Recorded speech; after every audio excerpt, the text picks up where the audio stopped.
All right, so we've got a roller coaster with different efficiency ratings at different points. In other words, this roller coaster is going to have all of its energy at the beginning. By the time it gets to point B, it'll have only 80% remaining. By point C, it'll have only 55% remaining. And by point D, 20% remaining. Now, if you were somebody who's looking at efficiency ratings, not on roller coasters, but on appliances, and it had an appliance had a 20% efficiency rating, that would mean that 20% of the energy that was given to that appliance electrically was actually going towards what you wanted it to do. Like, I don't know, producing light, for example, or cooling off your food, for example, okay? So an efficiency rating as a percentage is something that could be read off of an appliance. But here I've got this roller coaster that's going to start off at position A with a speed of 0 meters per second. It's just going to barely get over the edge. Let's give ourselves a mass. The mass of this roller coaster is going to be 100.0 kilograms. And position A is going to be 20.0 meters. Position B is going to be height B equals 5.00 meters. Position C, height C, 10.0 meters. And position D, height D, is going to be 0 meters. Now remember, whatever point we're thinking about, for example, at position C, E total at position C is going to be the sum of EGC plus EKC. That'll still be true. That would still be true for the total energy at that position. And if I wanted to figure out the total energy at the top of the first hill, I would just say, okay, ETA is equal to EGA plus EKA. And I have enough information to do this. I say, okay, mass times acceleration due to gravity times height A plus 1/2 mVA squared. And I sub in my values. ETA is equal to, what was the mass? 100 kilograms times 9.81 meters per second squared times the height of 20 meters. Oh my goodness, I hate having a wraparound line like this. This is bad visual planning on my side. Plus 1/2 times 100 kilograms times VA, 0 meters per second. Oh, well, I guess that's going to zero it out anyways. So that whole second part of the expression goes to 0. And the total kinetic energy ends up being like seemingly this huge number, 19,620 joules. And of course, if we were working with sig figs, we could say ETA is approximately, only 3 significant figures here, 1.96 times 10 to the power of 4 joules. And I'm going to forego the therefore statement for this one. You know, but this idea of there being less energy as you move along in a system is something that we should all be familiar with. And I got this example of a bouncing ball here. Can you guys see that the ball that's bouncing here, it's caught on a stroboscopic camera? A stroboscopic camera is when you have like multiple exposures, so you see the ball at multiple positions over the course of its bouncing pathway. You notice that that ball is bouncing lower and lower and lower as it bounces? That means that energy is being dissipated from the system. And we've all bounced balls. I mean, if you've ever taken like a basketball, a ping pong ball, it doesn't even matter. We've all seen this kind of pattern before, even if you haven't seen it like captured as like a stroboscopic image before. You've seen this, right? Like it bounces lower and lower and lower. Energy dissipates from a system, and the roller coaster is going to be the same. So when I say with the given efficiencies, or efficiency ratings for positions B, C, and D, find the total energy at position B, C, and D. So percent efficiency works like this. Percent efficiency is equal to the final energy divided by the initial energy times 100%. Well, in this case, the final energy at position B would be E total at position B divided by the initial energy, E total at position A. We always compare to the very beginning, the total at the very beginning. And if I were to do this calculation, let me just sub it all in, I'm going to do something that I never do. I'm going to sub in and then rearrange. This feels really dirty to me. I always like to isolate before I sub in, but I want to just see the pattern here. 80% equals E total B divided by E total A. Wasn't E total A, we just figured that out. 19,620 joules times 100%. Now, can you guys see that that 100 would move over to the left-hand side and become a 0.8? Do you see what I mean here? 100, divide both sides by 100, and I would get 80% over 100%, that's just 0.8, equals E total B over 1,900 or 19,620 joules. And if I take that denominator, the 19,620 joules, over to the other side, I would end up saying 0.80 times 19,620 joules equals E total B. Now, I want to pause for a second and just say what the way it was explained to me. When it was explained to me when I was a kid, maybe grade 11 or so, people said, oh, when you're doing percent efficiency, you just take the percent efficiency as a decimal. See what I mean by that? 0.8. And you multiply it by the original. You see what I mean by that? This was my, I'm sure it was my grade 10 or 11 teacher told me that. You just take the percent efficiency expressed as a decimal, you multiply it by the original energy, and that gets you how much energy there is. That's all fine and good, as long as you understand those words. And if those words make sense to you, that's great. But there really is a formula, okay? So we followed the pattern of the formula here to get to the E total. And E total B ends up being equal to 15,900 and, oh no, I said that wrong. 15,696 joules, or approximately 1.57 times 10 to the power 4 joules. That's how much energy would be at position B. Now the instructions here say to find it for positions C and D. I don't want to hold your hand through this too much because it's just a process that's going to be repetitive. Here's what I want you to do. Make sure that you can do it. You can wait until after the lesson, just make sure that you can do it, and we're going to go back through this again, because what I'm going to be challenging people to do is find values that I don't find for the other points on the roller coaster. I'm only going to follow this through for what happens at position C, okay? That's going to be my goal as we go through here, but I want you to analyze the rest of it after the lesson. Make sure that you can go back and do this. So I want to say E total at position C, if I follow the exact same pattern, would be 10,791 joules. Make sure you can get to that. E total at position D, if I follow the exact same pattern, should be 3,924 joules. And so I'm going to leave that guy as the answers to E total C and E total D for their efficiency ratings. Just make sure that you can come back and check it, okay? Because it's nice to be able to do it on your own and just process it by yourself.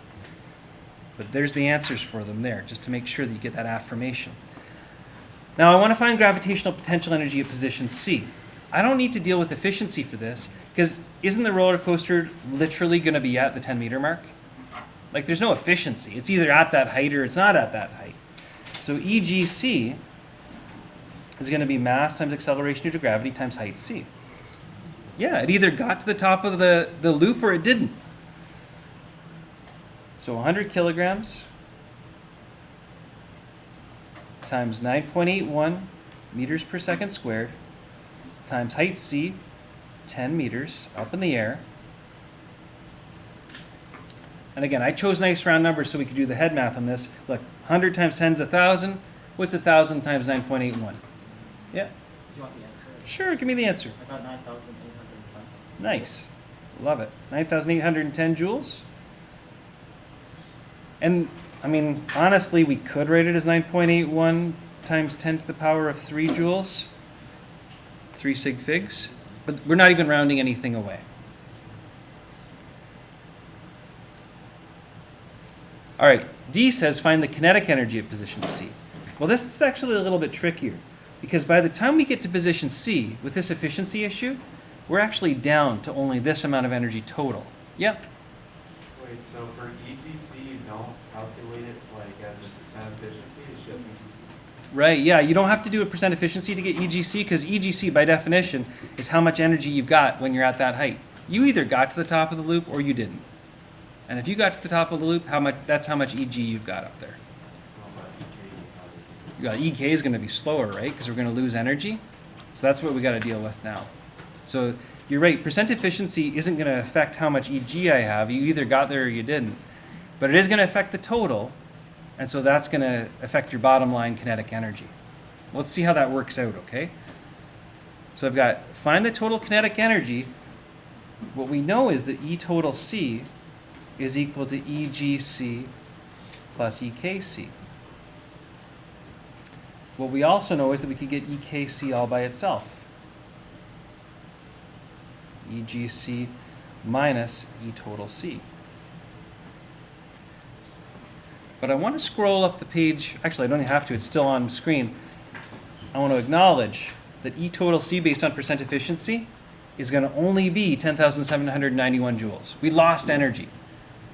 It couldn't be lost in gravitational potential energy. The only thing that has any give here is kinetic energy. That's got to be the thing that we let go of a little bit of. So we say, all right, well, that means that EKC is going to be equal to, well, we already figured out EGC, 9,810 joules, minus E total C. Oh, did I get that the wrong way around? I did get that the wrong way around. I'm sorry. Forgive me. Nobody called me on it, and I just kept on going. I wrote that incorrectly. Forgive. Look, if I get EKC all by itself, that's going to be E total C minus EGC. I just realized that I had a sequence problem there. My bad. So EKC is equal to E total C minus EGC. E total C was the 10,791 joules, and EGC was our 9,810 joules.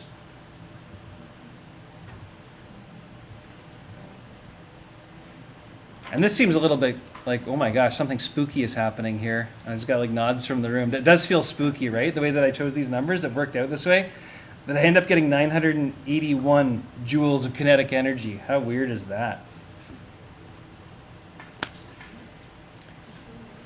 If I thought this out better, I would have made sure there were 6s and 7s everywhere instead. But let's just make sure. Let's make sure where we know these things from. This value here is from part B. This value here came from part C in the precedings above, okay? Just so we know where these numbers are coming from. And then it says find the speed at position C. Well, if I know how much kinetic energy there is at position C, EKC is going to be equal to 1/2 mvc squared. Isolating for VC, we end up getting VC is equal to 2 times EKC over m, all square rooted. I'm not even showing all my steps now because we've done this so many times. Getting that VC all by itself. So 2 times the 981 joules divided by 100 kilograms, all rooted. I'm doing a bad thing having 3 equal signs on the same row, but how fast? 4.43 meters per second. Nice, 4.43 meters per second. I like that. Now, what I said earlier was I'm going to be asking you guys to go through the process of doing all those steps up above and figure out how fast it's going at positions B and D. So I've already written the answers out here in brackets, how fast it will be going at B and D. But what you want to be able to do is see if you really can reproduce this, see if you can do it. Now, there are some people that say, like, really? Does this have to be a part A, B, C, D, E problem? Listen, every time I do a problem like this where I'm doing part A, B, C, D, E, this is me scaffolding the process. I'm trying to hand you an algorithm like to go through, right? It's not exactly a recipe. It's a way of thinking, though. Some people say, like, isn't there just like one formula that could do the whole darn thing? Can I show you the one formula that would do the whole darn thing?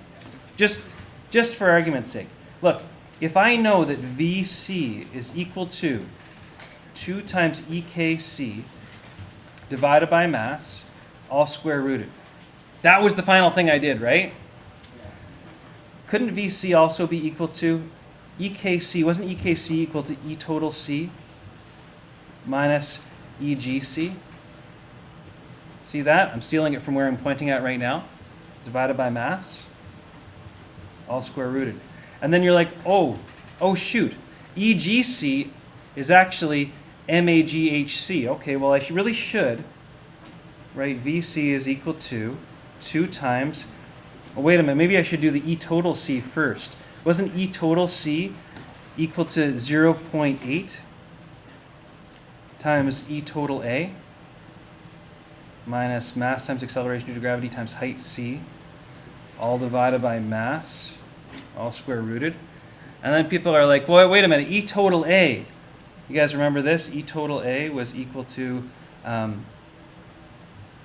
mass times acceleration due to gravity times height A plus 1/2 mv a squared. Okay, well, so then that means that VC is equal to 2 times 0.8, open bracket, mass times acceleration due to gravity times height A plus 1/2 mva squared, close bracket, minus mass times acceleration due to gravity times height C, close bracket, all divided by mass, all square rooted. And then I'm like, wait a minute, can I break this down any further? Answer is no.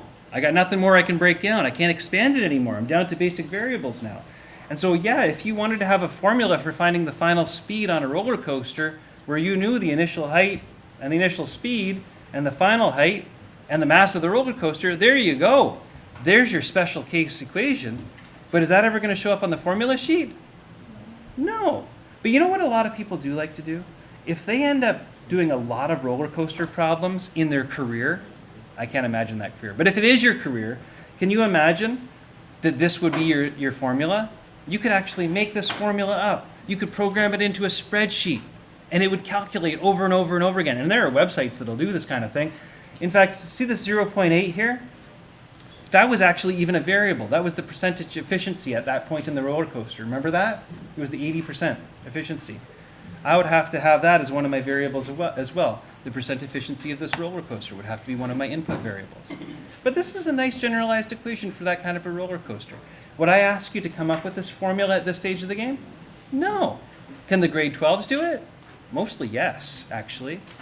But think about how it was built. We went through the algorithm of figuring out how fast the roller coaster was going at a particular spot, point C. And what I just modeled was working backwards to figuring out what I had to do to get to that value. And then eventually backwards build the general equation. And while at this stage of the game this feels like, oh my gosh, that's a lot, a little bit of time, this doesn't feel so bad. And actually, as a first-year university student, this is a really friendly kind of thing to do, okay? So I'm putting it out there. If you did want to play around with making generalized equations, feel free to try it out. But I'm putting it out there as like a playground, let's try it out kind of thing, not a you must do on a test kind of thing, okay? For now, I'm going to scaffold things, and we can chunk things like this, okay? I'll leave it there.